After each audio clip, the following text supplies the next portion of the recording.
द्वारका नगरी श्री हरि विष्णु के अवतार भगवान श्री कृष्ण की कर्मभूमि एक ऐसा दिव्य नगर था जिसे स्वयं समुद्र ने पीछे हटकर स्थान दिया था। ये वो स्थान था जहां धर्म, नीति और लीला तीनों का समागम हुआ था। इस पुरी का प्रत्येक पत्थर, प्रत्येक गली श्री कृष्ण के चरणों के स्पर्श से पावन हो चुका था। यहाँ के महल, यहाँ की गलियां, यहाँ के राजमहल और मंदिर सब उस दिव्यता की गाथा कहते हैं जो स्वयं विष्णु के अवतार की थी। किंतु समय की गति के साथ, धर्म की स्थापना के बाद लीला के समापन का भी समय निकट आ चुका था। महाभारत युद्ध में जब श्री कृष्ण ने अर्जुन को गीता का उपदेश दिया और अधर्मियों का संहार कराया, तभी विधाता ने कलयुग का आरंभ सुनिश्चित कर दिया था। युद्ध के पश्चात जब गांधारी ने अपने 100 पुत्रों की मृत्यु के शोक में डूबकर श्री कृष्ण को श्राप दिया, तो ये केवल मां की वेदना नहीं थी, वो ब्रह्म दृष्टि से निकली भविष्यवाणी थी। उन्होंने कहा, हे माधव, जैसे मेरे पुत्र युद्ध भूमि में नष्ट हुए, वैसे ही तुम्हारा यदुवंश भी विनष्ट होगा। यह श्राप केवल एक मात्र हृदय की वेदना नहीं, अपितु संहार की लीला का प्रारंभ था। श्री कृष्ण ने मुस्कराकर यह श्राप स्वीकार किया, क्योंकि वे स्वयं भी जानते थे कि लीला अब अपने अंतिम चरण में है। वे ये भी जानते थे कि यदुवंश का संहार संसार की चेतना में एक परिवर्तन लाएगा। समय के साथ यदुवंश अहंकार, मद और परस्पर संघर्ष में डूबता चला गया। प्रभास क्षेत्र में एक दिन जब यदुवंशी राजकुमार सांब ने ऋषियों के साथ मजाक किया और गर्भवती नारी का वेश धरकर उनसे भविष्यवाणी पूछी, तो क्रोधित ऋषियों ने श्राप दिया, इसका गर्भ से जो जन्मेगा वही तुम्हारे कुल का नाश करेगा। कुछ समय बाद समुद्र तट पर एक लोहे की छड़ प्रकट हुई। उसी छड़ को गदा बनाकर जब यदुवंशियों ने आपस में कलह किया, तो वही उनकी मृत्यु का कारण बनी। यह लीला इतनी भीषण थी कि प्रभास क्षेत्र के तट पर उन्होंने एक दूसरे का संहार कर डाला।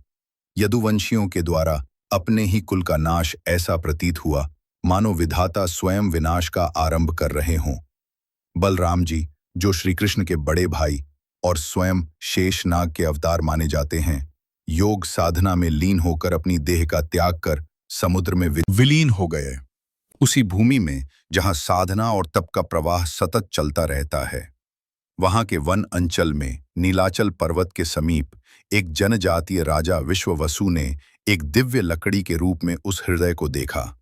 वो लकड़ी जीवंत थी, स्पंदित, प्रकाशमान और सुगंधित।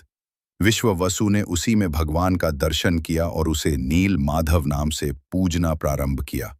यह पूजा गुप्त होती थी, दिन में कोई दर्शन नहीं, केवल रात्रि में भक्ति रूप से आराधना होती थी। यह रहस्य जनसाधारण की पहुंच से परे था। विश्ववसु का विश्वास था कि यदि लोग इस रूप को जान लेंगे तो भौतिक पूजन भावना से यह ब्रह्म स्वरूप अपवित्र हो जाएगा। इसीलिए यह गूढ़ भक्ति केवल श्रद्धा और भाव पर आधारित थी। राजा इंद्रद्युम्न, जो मालवा देश के राजा थे, परमहंस स्वभाव के थे, तपस्वी, भक्त और नीति के ज्ञाता। एक रात्रि उन्हें स्वप्न में श्री कृष्ण ने दर्शन दिए और कहा, पूर्व दिशा में मेरा स्वरूप प्रकट हुआ है।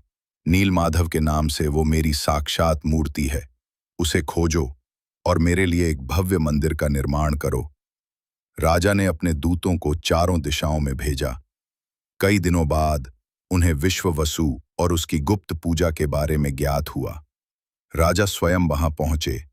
विश्ववसु ने पहले मूर्ति दिखाने से इनकार कर दिया। फिर राजा ने अपने पुरोहित विद्योत्तम को ब्राह्मण वेश में भेजा, जिन्होंने विश्ववसु की भक्ति और विश्वास जीतकर नीलमाधव के दर्शन किए। विद्योत्तम ने जब दर्शन किए तो उनके हृदय में अद्वितीय भावनाओं की लहर दौड़ गई। उन्होंने अनुभव किया कि वो केवल एक मूर्ति नहीं, स्वयं ब्रह्म का स्वरूप है। जब राजा इंद्रद्युम्न वहां पहुंचे, तब तक भगवान की लीला हो चुकी थी। नीलमाधव अंतर्ध्यान हो गए थे। यह देखकर राजा दुख में डूब गए। उन्होंने समुद्र तट पर गहन तपस्या आरंभ की, अन्न जल त्याग कर केवल ध्यान और प्रार्थना की। तब एक दिन समुद्र से एक विशाल दिव्य लकड़ी, दारू ब्रह्म, बहकर उनके सामने आ गई। यह लकड़ी न तो किसी साधारण वृक्ष की थी, न कोई सामान्य टुकड़ा थी। वो सुगंधित, दीप्तिमान और कंपनशील थी।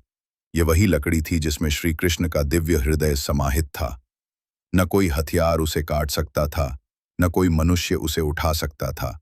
केवल भक्ति भाव से उसे छुआ जा सकता था। यह ब्रह्मरूप लकड़ी अब भगवान के नवीन स्वरूप के रूप में प्रतिष्ठित होने को थी। आकाशवाणी हुई, हे राजन, यही मेरा नया रूप है। इसी लकड़ी से मेरे भ्राता बलराम और बहन सुभद्रा की मूर्तियां निर्मित होंगी। मैं त्रिदेव स्वरूप में प्रकट होकर नीलाचल में सदा विराजमान रहूंगा। मेरी ये लीला कलयुग में मेरे भक्तों के लिए मुक्ति का द्वार होगी।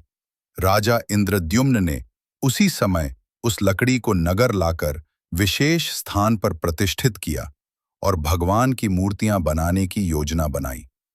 उन्होंने एक दिव्य कार्यशाला की स्थापना की, जहां प्रवेश केवल तपस्वियों को ही था।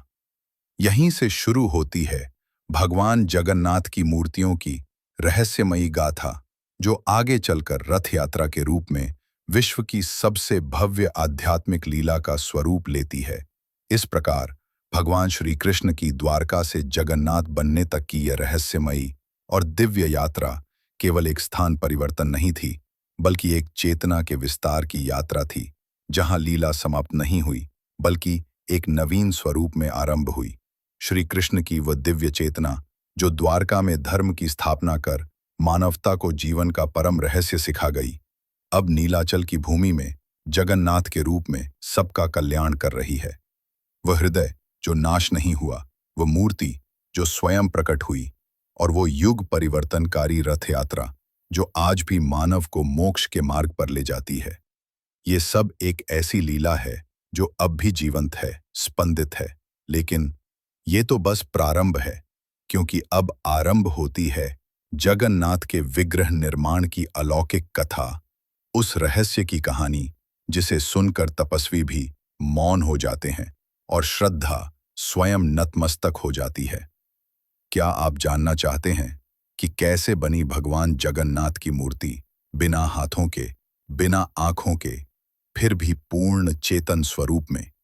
क्या आप तैयार हैं उस दिव्य रात्रि की गाथा सुनने के लिए, जब ईश्वर स्वयं बढ़ई बनकर अपने विग्रह को गढ़ते हैं?